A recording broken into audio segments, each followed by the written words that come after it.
Sistemi I shërbimeve sekrete sovjetike e ka pasur tipar dallues vrasjen apo eliminimin e krerëve të tij. Kjo ishte pasojë logjike e luftës për sundim politik në Bashkimin Sovjetik, por edhe brenda radhëve të shërbimit. Trotski, Beria apo Yezhov janë krerët e shërbimit që janë ekzekutuar nga ky I fundit, kur ndodhej në urdhra të tjerë. Ndërsa dyshime janë hedhur edhe për vetë Stalinin. Një strukturë e ngurtë me fuqi ekstreme, KGB-ja ishte padyshim edhe arma më e mirë për të ruajtur pushtetin apo për ta marrë atë. Anëtarët e byros politike e përdorën për të eliminuar kundërshtarët, konkurrentët dhe padyshim edhe krerët e vetë organizatës, kur shihnin se këta mund të sfidonin pushtetin e tyre. Historitë janë pak a shumë të ngjashme, vrasjet po ashtu.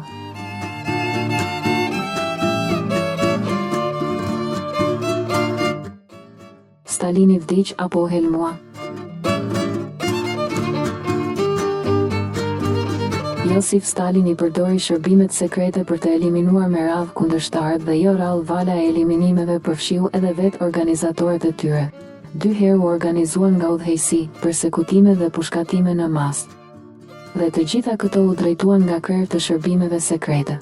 Por kjo nuk do të thotë që vetë diktatori, ai që urdhëronte masakrat dhe firmoste vdekjet e kundërshtarëve, mund t'i shpëtonte shërbimin. Zyrtarisht Stalini vdiq më 5 mars 1953, pas 4 ditësh qëndrimi në koma. Diktatori ra në koma, pas një darke me Lavrenti Berian, kreu I shërbimeve sekrete dhe të tjerë lider të Bashkimit Sovjetik.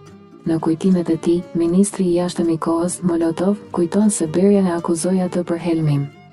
Nga ana tjetër, dëshmitar të ngjarjes kujtojnë se Beria ndaloi që diktatorit I bëheshin shërbime mjekësore, duke pretenduar se ai ishte në gjumë.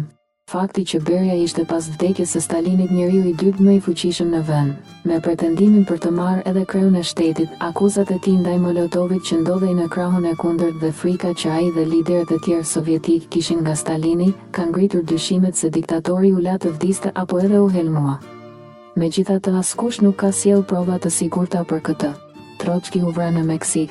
Ata ishin të tmerrshëm dhe të paprekshëm gjatë kohës që sundonin, por po ashtu ata ishin viktima të krijesave të tyre. Ndërsa quhej deri vonë njeriu që do të pasonte Leninin, Trotski nuk ja doli mban të përballonte kulimat e Stalinit. Ai u përpoq të bënte opozitë, por shpejt I humbi pozitat e tij të larta dhe u depërtua. Megjithatë, themeluesi I shtetit të Bashkimit Sovjetik dhe drejtuesi kryesor I Çeka, që do të ishte edhe fillimi I shërbimeve sekrete, nuk u mjaftua. Ai vazhdoi opozitën derisa u eliminua kur ishte në mërgim në Meksik.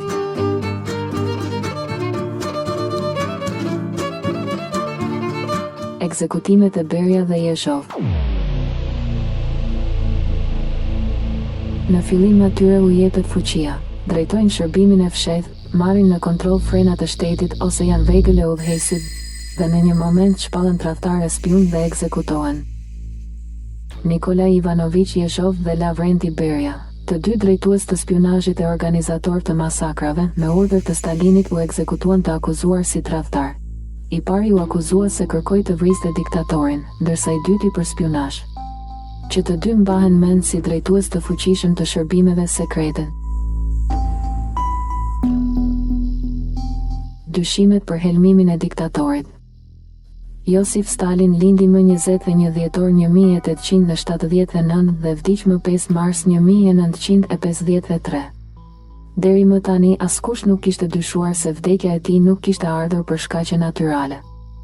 Diktatori dhe udhëheqësi gjakderdhës, I akuzuar si një nga më të egrit që njohu historia, e ngriti dhe e bazoi pushtetin e tij mbi bazë të shërbimeve të fuqishme sekrete. Dihet tashmë se ishin pikërisht drejtuesit e këtyre shërbimeve që mbaheshin më afër nga diktatori dhe cilësoheshin edhe si më besnikët e tij. Me urdhër të tij, këto shërbime vran Trotskin. Një sër miq deri dhe njerëzit e drejtuesve të lartë u ekzekutuan, u helmua apo depërtuan nga shërbimet sekrete. Ai arriti që, nëpërmjet komploteve të merrte pushtetin e më pas përmes depërtimeve dhe persekutimeve në mas të fuqizonte pozitat e tij.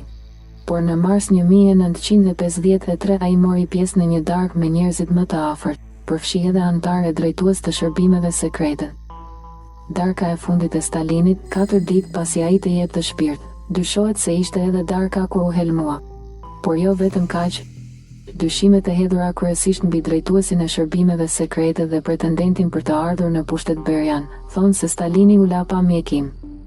Dëshmitarët tregojnë se diktatori qëndroi 4 ditë në koma, pa marrë ilaçe. Asnjë nga këto dyshime nuk është provuar. Komploti ndaj shefit të përgjakshëm.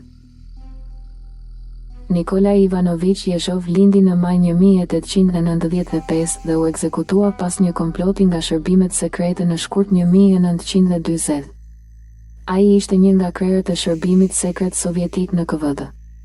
Këtë të fundit e drejtoi që nga viti 1936 deri në 1938. Periudha e sundimit të tij konsiderohet edhe si një nga më të përgjakshmet e këtij shërbimi. Ajo është e shënuar në historinë e policisë sekrete sovjetike si koha e Jeshov. Në KVD-ja paraardhëse e KGB-s e drejtuar nga Jeshov, mori masa për të shkatëruar të gjithë opozitën e mundshme të Stalinit në Rusi. Operacioni do të konkludonte me dhjetëra të vrarë e mijëra të përsekutuar, duke përfshirë këtu oficerë dhe profesionistët rangjeve më të larta të shtetit sovjetik. Në nëntor 1938, Jeshov u tërhoq nga drejtimi i policisë sekrete. Në fakt në dokumente kjo tërheqje është parë si diçka normale. Ai u pasua në atë post nga një tjetër drejtues i dhunshëm Berja. Duket se me këtë lëvizje Jeshov kishte nënshkruar edhe ekzekutimin e tij. Më 3 mars 1939, Jeshov u hoq nga të gjitha postet dhe privilegjet që mbante në Partinë Komuniste dhe në Shtetin Sovjetik. Më 10 prill 1939 u arrestua pas një komploti dhe në një gjyq të mbyllur u dënua me vdekje me akuzën e kurdisur nga vartësitë e tij se do të vriste Stalinin, u ekzekutua në shkurt 1940. Çudia e madhe është se ky njeri ishte përkrahësi më i madh i diktatorit dhe ekzekutuesi i pamëshirshëm i kundërshtarëve të tij. Leon Trotski, ideologu i kuq, u vra në Meksik. Mos e vrisni, ai burr duhet të tregoj një ngjarje. Këto janë fjalët që tha udhëheqësi komunist Leon Trotski, pak sekonda pasi ishte qelluar nga agjenti i Stalinit, ndërsa ky i fundit mund të ishte vrarë nga rojet e tij. Ideologu i madh i marksizmit dhe krijuesi i Internacionales së katërt, që do t'i bënte opozitë asaj që drejtohej nga Stalini, humbi jetën në zyrën e tij i goditur nga një shufër hekuri e përshtatur në formë thike. Ai ishte një nga krijuesit dhe komandantët e ushtrisë së kuqe dhe drejtuesi i Çekas, që luajti rolin e shërbimit të fshehtë në ushtri kundër armatës së bardhë. Trotski u vra më 20 gusht 1940. Të pranishmit tregojnë se Mercader kishte dëshmuar në gjyq se kishte përgatitur hekur dhe se e kishte qelluar Trotskin, ndërsa ky lexonte gazetën. Nga ana tjetër, Trotski urdhëroi rojet që të mos e qellonin vrasin, në mënyrë që ky të tregonte historinë dhe ngjarjen. Vetë udhëheqësi nuk vdiq menjëherë, por nga hemoragjia, pasi ishte goditur në enën kryesore të gjakut në qafë. Trotski i kishte shpëtuar një atentati më parë. Si u pushkatua kundërshtari i Hrushovit. Lavrenti Pavlovich Berja lindi më 29 mars 1899 dhe u ekzekutua më 23 dhjetor 1953. Ashtu si paraardhësi i tij Yezhenko, edhe Berja e pësoi nga një komplot i organizuar kundër tij nga shërbimet që udhëhiqte. Berja u bë shumë i fuqishëm pas luftës së dytë botërore, kur bashkoi dy shërbime sekrete që funksiononin të ndara dhe krijoi bazën për themelimin e KGB-s. Sot për të ka një histori të errët me dyshime. Këto fillojnë me helmimin apo lënien për të vdekur të Stalinit dhe deri te akuzat që ju ngritën dhe ku përshkruhej si një vrasës e përdhunues pervers.